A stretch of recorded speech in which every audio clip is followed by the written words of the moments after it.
Hi, this is Mr. Smith, and this is week 13 of United U.S. and the World, and this is unit number 9, Civil Rights. So for the bell ringer today, you can enter this into Canvas chat. What do you know about civil rights?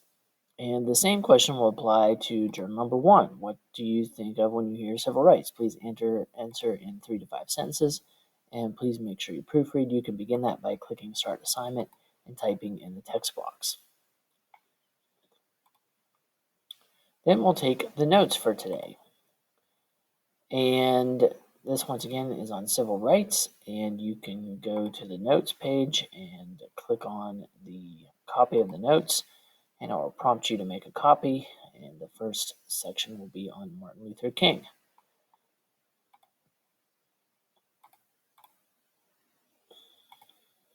So Martin Luther King Jr. was born in Atlanta in 1929. His father was a minister. His mother was a school teacher.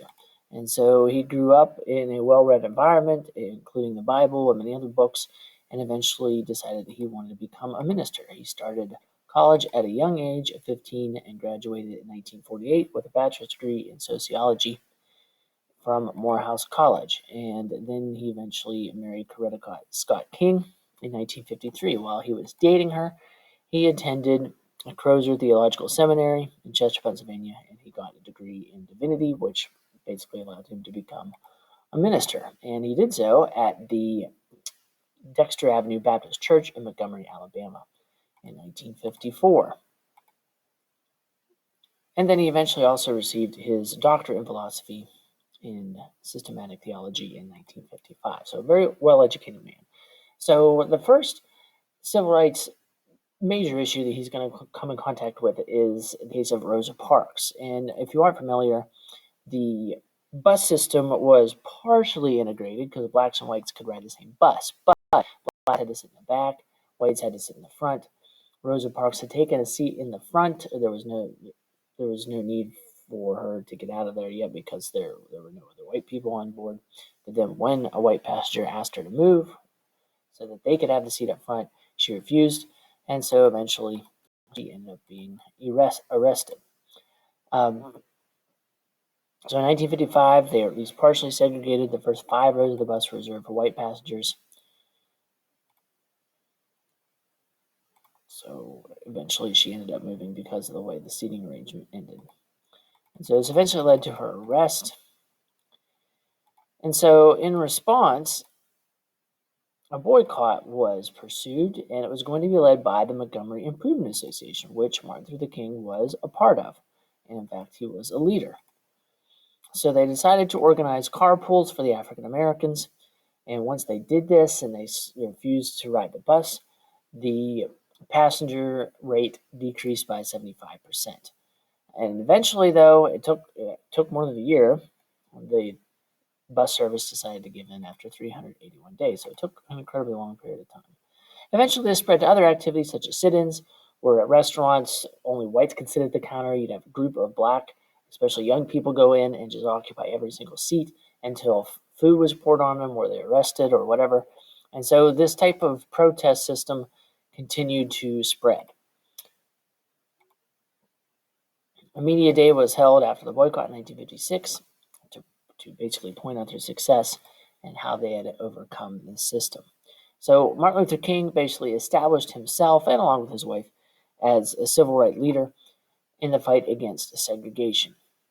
And so, and you know, my friends, there comes a time when people get tired of being trampled on over by the iron feet of their oppression. So he was basically saying that we've been putting up this stuff for a long time. We need to take action. We need to do something about this.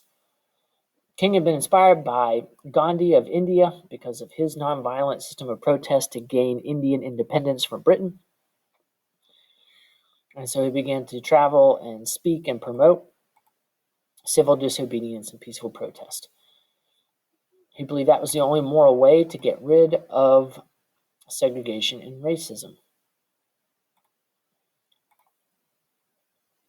He believed that they had to stick together, that they could not be intimidated, that they had to believe utmost in themselves, and a lot of that for him came through his spirituality He also believed economics is part of the struggle. The bus boycott proved that.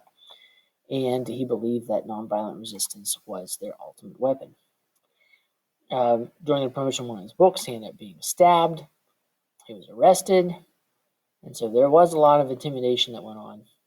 But probably two of the major points of his career would be his March on Washington, D.C., along with 250,000 others, where he gave his I Have a Dream speech. And many opponents tried to intimidate him, or try to slow down or stop, and some even used violence, vandalizing places that he stayed in. A shot was fired through the window in a rented beach cottage once, so his life was in danger. In 1965, he was awarded the Nobel Peace Prize, and he credited his success with his principles of fundamental Christianity, church, religious ideas drawn from tradition, and America's founding ideas. Then he turned his attention to Vietnam. He believed it was an unjust war, unfairly taking the lives of a number of young people, including African Americans.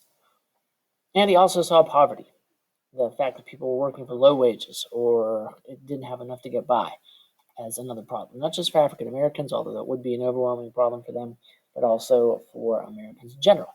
But unfortunately, by the time he started to turn his sights toward protests involving workers' rights, he ended up being assassinated while standing in a balcony in a motel in Memphis by James Earl Ray, April of 1968. Eventually, of course, there was a large funeral held, a memorial, eventually a national holiday was added for him, and his I Have a Dream speech has become one of the most significant speeches in American history. But unfortunately, after his death, there were a number of protests that erupted into riots in a number of cities throughout the country. Of course, his family and his fellow civil rights leaders were appalled by that because his life stood for civil disobedience and peaceful protest. The last thing that we can do today would be to work on the Unit 9 reading. So if you go to the reading and click on the file and make a copy, you can see it opens up a number of tables. In each of them, you'll enter 4 facts on the left-hand side and 1 interpretation on the right. Interpretations can be thoughts, comments, questions, and they each go with a different web page. So from this web page, the Citizen Movement, you will read through and find the 4 most significant facts in your opinion. You will type them in your own words, and then an interpretation, 4 over here and 1 over here, 1 interpretation, like a thought, comment, or question. And then once you're done with that, you will then submit. You will then submit the document. See right here the reading.